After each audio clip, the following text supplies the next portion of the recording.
Bonjour, je suis Kwaku Betty Christevan, étudiant en master d'administration des affaires option marketing, président de la plateforme dénommée Génération 90. J'ai mis en place une plateforme dénommée Génération 90 qui avait pour objectif faire la promotion de la paix et de la réconciliation au niveau des universités. Et je suis rentré en contact avec le président Guillaume Soro juste après. On a échangé, il a décidé d'être mon mentor et de m'accompagner dans toutes les actions que je veux mener au niveau des universités en prônant la paix et la réconciliation. Jeune Ivoirien que je suis, je pense qu'il est de notre devoir d'apporter notre pierre à tout édifice érigé en faveur de la paix et de la réconciliation. C'est dans cette optique que j'ai rejoint le comité politique. Comme le disait Anzou Zassen, sage est la jeunesse qui s'éclaire du vécu de la vieillesse. L'avenir. Pour moi, Guillaume Soro représente l'avenir dont la Côte d'Ivoire a toujours rêvé. Il est non seulement un homme de conviction, un conciliateur et aussi un philanthrope. En Côte d'Ivoire, nous savons que la jeunesse est majoritaire. De 0 à 35 ans, nous avons 70% de la population. Et je me dis que nos dirigeants doivent faire le tour du terrain. En disant tour du terrain, je parle du tour de toutes les régions de la Côte d'Ivoire, en vue de voir ce que la population traverse vraiment.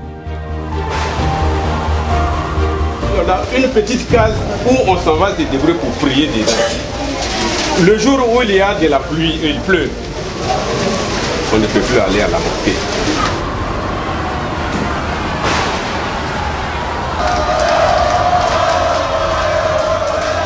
Nous avons vu avec le président du comité politique, les problèmes ne sont pas remontés à lui de bouche à oreille. Nous avons vu un président sur le terrain, un président vivre les mêmes réalités auxquelles sont confrontées la population.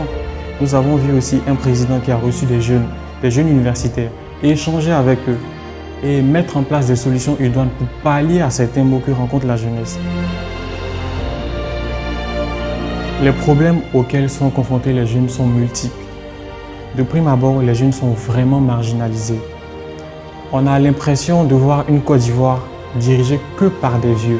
Le taux de chômage est vraiment élevé. Les conditions de vie sont très difficiles pour la jeunesse. Je vous dis vraiment très difficiles, au point où les jeunes même n'arrivent pas à manger, n'arrivent pas à se déplacer, n'arrivent pas à s'épanouir. Pour avoir la carte nationale d'identité, il faut avoir 5 000 francs. Je dirais que c'est nous exclure du processus électoral. Et qui dit exclure les jeunes dit une grande partie de ces 70% de la population ivoirienne. Pour avoir 5 000 francs à Bassawa ou à Satama, il faut que le paysan vende 50 kilos d'anacar qui est payé à 100 francs. De manière théorique, on a toujours mis les jeunes au cœur du débat, mais dans la pratique, toi jeune qui me regarde, est-ce que tu sens que tu as une priorité?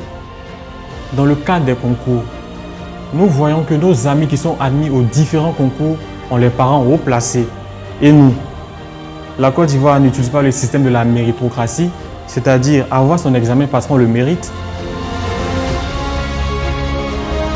Le GPS est un état d'esprit où des jeunes comme vous et moi auront la possibilité de faire valoir auprès d'un leader qui a lui-même traversé de nombreuses péripéties et donc la véritable voie de la jeunesse, la voie du développement, la voie de la lutte pour l'amélioration des conditions de vie des jeunes et la plus importante, de l'autonomie de la jeunesse. Laissez-moi vous dire qu'avec le GPS, la jeunesse sera la condition sine qua non d'une paix véritable et d'un développement durable. Le GPS arrive, restons sereins.